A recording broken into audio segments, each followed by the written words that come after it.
So, Jeff, remember yesterday how I said the gladiator quote about Roman citizenship? Yes. I might have gotten a little ahead of myself. Well, this is a very exciting story, and it's all running together. Yeah, I thought we were going to actually include that. Well, today, the only thing that the really crowd knows is that he's a Jewish person, right? That's right. And now today, he's going to actually launch into the Roman citizenship part of his speech. Yeah, but as soon as he brings that up, he turns into a hot potato. Nobody wants to touch him after that point. So that's what we're talking about. He's Chris, and I'm Jeff, and we're the Bible guys.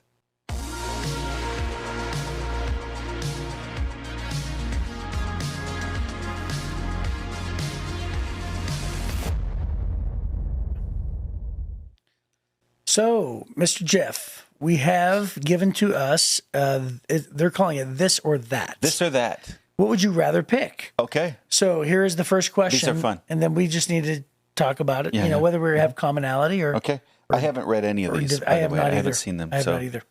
The first one says, when visiting a new place, would you rather have a tour guide or be your own tour guide and then find things/places yourself?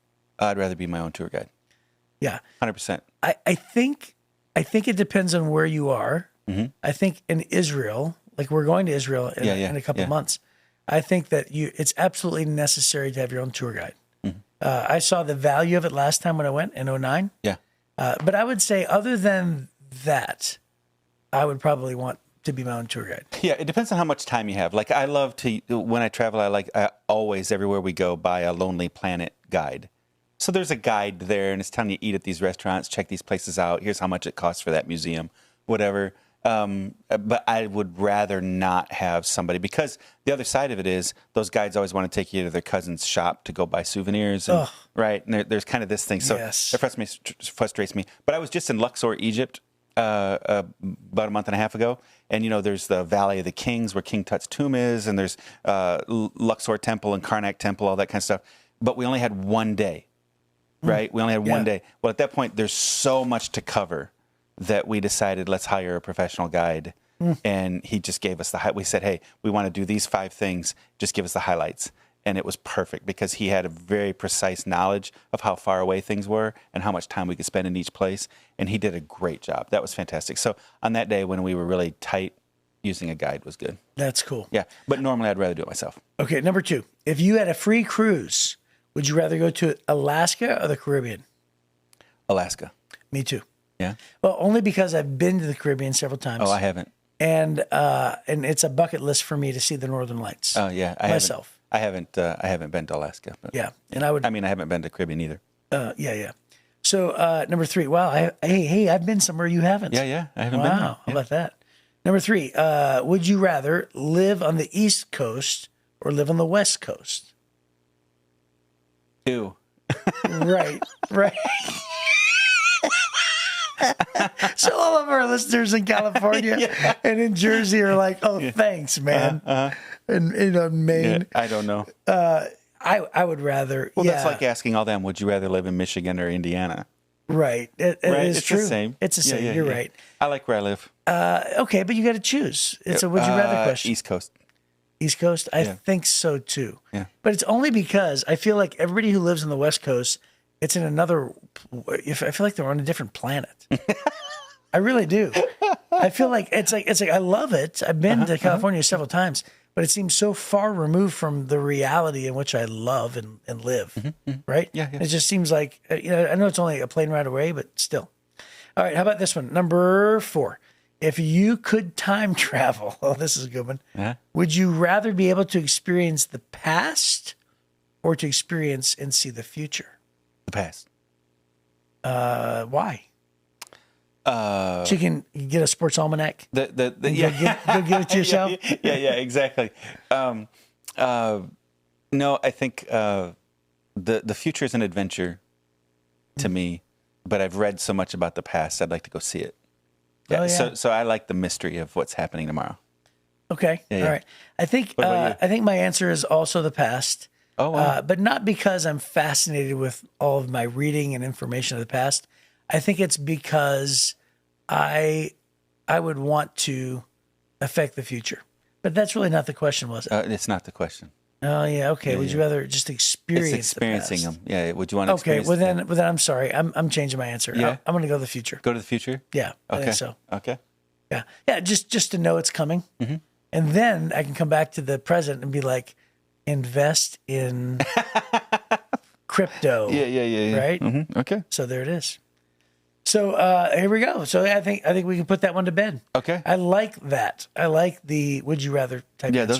those are fun. So those are the 4 questions. That's it. Okay. So I mean, I could invent my own if you want. You ready for this? Yeah. You got When I was a youth pastor, Okay. we actually had a book put out by Doug Fields called "Would You Rather." Oh, okay. And I only remember a few of them, but I would ask my youth group, which is high school students and middle school, all the time these questions. Uh-huh. You know, there's also like, would you rather freeze to death or burn to death? Sure. They're those kind of questions. Why do we have to die? Right. Yeah. Uh-huh. But my one that I always asked was, would you rather have your hand nibbled on by a cannibal, or would you rather eat a hamburger in front of a starving child? That's terrible. Those are terrible questions. Terrible. That's probably why I remember them. Yeah. Man. Well, both of those are bad choices. Yes. I think if nobody is watching, I'd eat a hamburger. Oh, terrible, Jeff. Terrible. I know. Yeah. No matter what you choose, you lose, right? Yeah. So I mean, if you have to choose between hurting somebody or hurting yourself, well, then you choose to let the cannibal nibble. Actually, I messed that question up. Oh. Not that anybody cares, but I'm going to tell you anyway. Okay. I mixed 2 of them up. Oh. No. It was supposed to be, would you rather eat a hamburger in front of a starving child or kick a puppy? Oh yeah, you asked me that one before. Yeah. And then Yeah, the hand on the cannibal one was, would you rather get your hand nibbled on by a cannibal or get poked in the eye with a hot poker? Oh yeah, nibbled by a cannibal. That's an easy one. Yeah. So, okay, you are so weird. Hey, The stuff man, I can't help what I read and well, remember. I'm glad that Desiree's the one who picks these normal questions. I agree. So we're in Acts chapter 22. Okay, yeah. And Paul has, again, he's been carried away from the mob by the Romans. He pleads to the crowd. He gives them his story, slips in the gospel, Yeah. and identifies and builds common ground. And then he's continuing on. So we've spent some time in some of the letters Paul wrote, and they're pretty theological, right? So we've had a lot of these daily devotions where it's just theology. And then, we pivot now. We're in this narrative. There's this storyline going, and the stories are for our example. Right. So then what we're looking for when you read a story in the Bible is not what is the theology of that story. What you're looking for is what is the example to me in this story. And so we'll just pick up in verse 24 and read on through chapter 23, verse 11. He says, the commander brought Paul inside and ordered him lashed with whips to make him confess his crime. He wanted to find out why the crowd had become so furious. When they tied Paul down to lash him, Paul said to the officer standing there, is it legal for you to whip a Roman citizen who hasn't even been tried? When the officer heard this, he went to the commander and asked, what are you doing? This man is a Roman citizen. So the commander went over and asked Paul, tell me, are you a Roman citizen? Yes, I certainly am, Paul replied. I am too, the commander muttered, and it cost me plenty. Paul answered, but I am a citizen by birth. The soldiers who were about to interrogate Paul quickly withdrew when they heard he was a Roman citizen, and the commander was frightened because he'd ordered him bound and whipped. The next day, the commander ordered the leading priests into session with the Jewish high council. He wanted to find out what the trouble was all about, so he released Paul to have him stand before them. Gazing intently at the high council, Paul began, brothers, I've always lived before God with a clear conscience. Instantly, Ananias, the high priest, commanded those close to Paul to slap him in the mouth. But Paul said to him, God will slap you, you corrupt hypocrite. What kind of judge are you to break the law yourself by ordering me struck like that? Those standing near Paul said to him, do you dare to insult God's high priest? I'm sorry, brothers, I didn't realize he was the high priest, Paul replied. For the scriptures say, you must not speak evil of any of your rulers. Paul realized that some members of the high council were Sadducees and some were Pharisees, so he shouted, brothers, I'm a Pharisee, as were my ancestors, and I am on trial because my hope is in the resurrection of the dead. This divided the council, the Pharisees against the Sadducees. For the Sadducees say there is no resurrection or angels or spirits, but the Pharisees believe in all these things. So there was a great uproar. Some of the teachers of religious law who were Pharisees jumped up and began to argue forcefully. We see nothing wrong with him, they shouted. Perhaps a spirit or an angel spoke to him. As the conflict grew more violent, the commander was afraid they would tear Paul apart, so he ordered his soldiers to go and rescue him by force and take him back to the fortress. That night, the Lord appeared to Paul and said, be encouraged, Paul. just as you have been a witness to me here in Jerusalem, you must preach the good news in Rome as well. Right. As if there wasn't enough ruckus going on here. The He angel just rolls a grenade in the middle of the room. Oh, by the way, I'm a Pharisee. yeah. And it's so great because if you think about what Paul is doing here, Paul is, first of all, he let himself start to get whipped, right? So Paul could have easily said, I'm a Roman citizen before they threw the first lash. So what is he doing? Right. He's putting them in the spot on purpose. Yes. He's like, oh, by the way, I'm a Roman citizen. So now it says the commander's fearing. Yeah. The commander is fearful. Right. And then he's, when he notices that some are Pharisees and Sadducees, what does he do? He says the perfect sentence Right. to cause uproar, and so that they're divided. And he knew their theology, and he knew by saying what he said, it was going to cause them to be divided. So Paul is throwing grenades everywhere, Right. which is great. And he calls Ananias a hypocrite. Right. Until he finds out that he's Ananias. And then I think there's a big lesson there for us. When he finds out that Ananias is the high priest, but at that point he backpedaled just a little bit. Mm-hmm. So he thought this was just some common guy that was being a jerk to him. Right. And so he was kind of infuriated by the bad treatment. Mm-hmm. But then he realized this is the high priest who has authority. And then he backpedaled and went, oh, wait, I should have been more respectful. And, sometimes we don't respect the person, but we should always respect the office. Right. And that's what you guys talked about it in Romans. God is the one who ordains our leaders. And so, hey, if that's the leader that's in charge, then we should at least respect that office. And he does that. But he's perpetually just stirring the pot. And I think he did that with the Pharisees and the Sadducees because he knew this wasn't going to go anywhere. This is not the goal anyways. Right. He's trying to get to Rome. And so there's not a sense that, hey, if I go through a full trial with the Sanhedrin, he was a member probably of the Sanhedrin, or at least he was probably at least a clerk for the Sanhedrin, and so he knew the ins and outs. This is like trying to take a defense attorney to trial. It's going to be a month, 2 months. Right. This is going to be a long thing, and it's going to be useless. It's probably going to be a hung jury anyways, because he knows the intricacies of this court. And he knows it's not going to get him what he needs. And so that's why he appeals and goes, hey, by the way, I'm a Roman citizen. Roman citizens could not be punished without a trial. And not only without a trial, without being convicted in the trial. And the whole process for a Roman citizen was much more complicated than it would have been for a subject of Rome. And so then this soldier says, this commander goes, oh, yeah, I'm a citizen too. I bought my citizenship. Paul goes, yeah, I was born a citizen. And the difference in the quality of citizenship between a guy who buys it versus a guy who was born it was this really intimidated this guy. Mm-hmm. And so the whole thing's just a mess for everybody involved. Right. Which really kind of lets you know none of this should have ever happened anyways. Right. This is just evil that's happening, and Paul's trying to navigate through it as best he can. Yeah, well, Paul, what's Paul's crime? Preaching the gospel and inviting Gentiles and Jews to receive the good news. That's his crime. Really. That's right. And so I want to point out also that I'm going to ask you a question, Jeff, put you on the spot. Verse number 11, it says, that night the Lord, capital L, appeared to Paul and said, be encouraged, Paul, just as you've been a witness to me in Jerusalem, you must preach the good news in Rome as well. Mm-hmm. Well, it says the Lord appeared to him.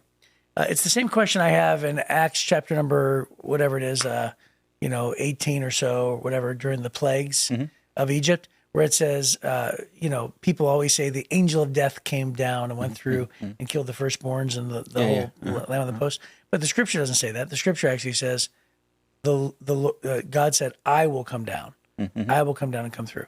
And so it says, when it says the Lord appeared, I'm thinking, okay, is this God the Father? Is this the Lord as in Jesus has appeared before him again? Yeah. Or is it him sending an angel and he's just saying the Lord appeared, but it's as if the Lord appeared because he's sending an angel? Yeah, I think Luke is pretty, because remember, this isn't Paul telling the story, this is Luke telling the story. Right. Luke is pretty tight on when it's an angel, right? An angel came and set Peter free while he was in the jail. He's really tight on that. And then when it's not, then I think he would have said it was an angel if it was an angel. So here I think he's talking about Jesus. Yeah. Is what I think. I think Luke is saying that Paul spent time with Jesus there, and that Jesus came and told Paul, "You're going to go to Rome." So if you think about that, that's pretty awesome. Yeah. Because it doesn't, normally we would just hear that and be like, oh, cool, he heard a word from the Lord. Yeah. But it doesn't say that. It says he appeared to him. Yeah. And so just the idea that Paul would go through all of that and then spend time face to face with Jesus is pretty incredible. You know, it changes the whole visual, doesn't it? Yeah. Yeah. And by the way, Luke was a doctor by profession, right? Right. So he was he was precision oriented. When you said he was pretty tight, it's because his whole life was that way. Right. Right. And he was very detailed. Yeah. And it's just as an aside, archaeologists and historians would say Luke is one of the most precise ancient historians that exist. Even we're talking about historians that aren't Christians would say there aren't very many, if any.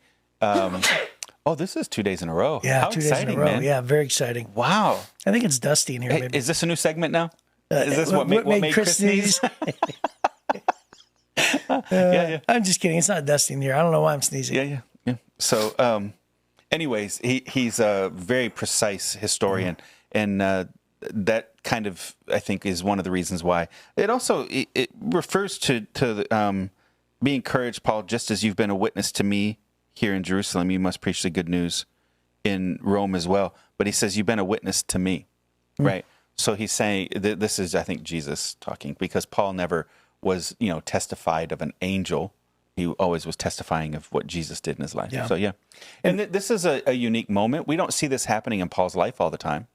Right? Paul had the engagement with Jesus on the road to Damascus. He spent 3 years in the Arabian Peninsula being taught by Jesus, according to the book of Galatians. And then this encounter here, they seem to be the three with Jesus. So it wasn't all the time, but this was, and this is a pretty big deal because Jesus is basically saying, you are going to Rome.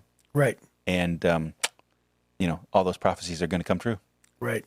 And by the way, it's also, the timing is hilarious because after all of that, after having gone through this, big ordeal, Jesus is like, hey, good job. Do it again. Right. Which is great. Yeah. Now, it's interesting. You know how we always talk about how much we love the Life Application Bible? Sure. Sometimes Life Application Study Bible has, just a great insight into, hey, it connects this passage to that passage when you read the study notes at the bottom. But sometimes they give you some really great historical pieces. And verses 2 through 5 in chapter 23, it says Josephus. We already referenced Josephus before, right? He was the one who wrote about the Egyptian guy that led 4,000 assassins, right? So Josephus, a respected first-century historian, described Ananias, this high priest, as profane, greedy, and hot-tempered, right? So that's what it tells us about Ananias, that this is a pretty bad guy. He wasn't a good religious leader. And so in that context, now this is a secular historian. This isn't some Christian guy who goes, we don't like Ananias because he's vain and hot-tempered and greedy. This is a secular Roman historian saying, this is a pretty bad guy. And, this happens within all organizations in the world, whether you're talking about school teachers or firefighters or, working in your office or post office workers or church workers or whatever, there's a bad seed almost everywhere, right? And yet Paul, as soon as he found out that Ananias was the high priest, back to this other point, he stepped back and said, I'm going to honor the position, even though this was a bad guy. Right. Well, the guy ordered those who were standing next to Paul to slap him in his face. Yeah. So in other words, what he's saying is he's saying, I don't want to officially order the Roman commander to continue to whip you because that would be illegal. Right. But you know what is not illegal? Hey, you that are standing there, what's your name? Fred? Yeah. Punch him. Yeah. Right? And so what does Paul say? He calls him a hypocrite. Right. And says, God will judge you and slap you in the face for slapping me in the face. And he mentioned it was illegal. So so Ananias' character is shown just by that one command that he gave. Right. By doing something like that. And then this moment where he realizes, oh, wait a minute, I've got a room full of Sadducees and Pharisees. I'm going to get them fighting and take their focus off of me. This was, I believe, a supernatural insight that Jesus gave, or that God, the Holy Spirit gave to Paul in that moment, to take the focus off of Paul. This trial's not going to go anywhere. And ultimately the Romans are going to have to step back in and rescue him, because God's goal was not for it all to be finished in Jerusalem. God's goal was to have Paul take the gospel all the way to the Roman emperor. Right? Yeah, and keep in mind as well, for our listeners, actually, is who I'm speaking to, keep in mind that Paul was a Pharisee himself. So he knew everything there was to know here, and he thought, oh, I have the knowledge to get these guys going. And it just as a reminder to us, just like you mentioned before, so this is a narrative that we need to look as an example to us. It's an example that tells us that God has perfectly placed Paul for this job. That's right. He's perfectly qualified. He's perfectly gifted. God is using his knowledge. He's leveraging his gifts, his background. In this case, he told his history, his story, right, which gained favor with the crowd. So anyway, all that to say, it's amazing how God can place you perfectly where you are to make the biggest difference. I believe there are people who are, at their workplace, in their cubicle, or at a desk, or in an office somewhere, or, just a part of a group of people, and they don't think that they have the right kind of influence to make a difference spiritually. But I would argue and say, just don't ever doubt the fact that God has placed you where you are to leverage your influence to make a difference. That's right. Did I ever tell you when we went to Cuba, because you and I went to Cuba together? Yeah. I brought Eddie Knappenberger, who's a good friend of mine, and he used to actually, one of the only people that I even know in my whole life that dabbled in this, I guess it's not a religion, but it's a Santeria. Yeah. And it's really just a combination of voodoo and Catholicism. Right. That was, it just happened to the island of Cuba, right? It just developed over the centuries because the Spaniards were there, right? And they brought the Catholicism, and then there was voodoo and everything else. Anyway, so the point is that I invite Eddie to Cuba, not even knowing he had this background. Wow. Well, the people on the island, a lot of them have Santeria, and by the way, it's a kind of a weird kind of a thing. They get statues with crying with blood and all these weird things. And so anyway, we're visiting a house together, and I'm trying to get through to this guy, and this guy is just looking at me like, whatever, dude, whatever you. And then all of a sudden, Eddie leans forward and says, "So I noticed." And all of a sudden, he starts talking. He's like, "So what you're referring to is the ocean coming up and he starts mentioning all these different people and all these different steps and everything else. And all of a sudden, this guy leans forward and he goes, "Yes." He says, "Well, let me tell you why Jesus, saved my life and all this kind of things." Right. That guy leaned into that. And I thought to myself, now who knew that God wanted me to ask Eddie, the perfect guy for this moment? Right? Because of the commonality with both of them understanding Santeria on a level you can't even comprehend. Like you stumbled through even explaining what it is.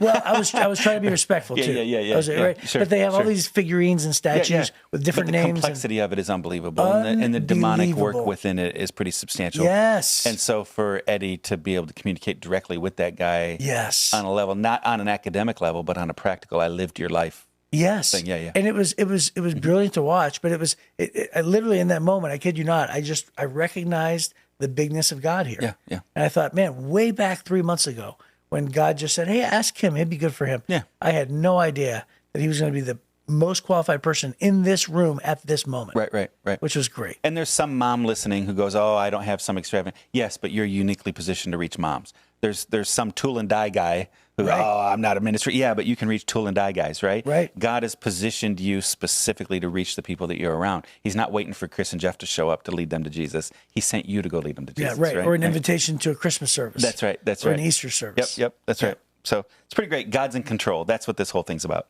Well, that's probably a great place to end. And so we will see you next time, hopefully, on the Bible Guys.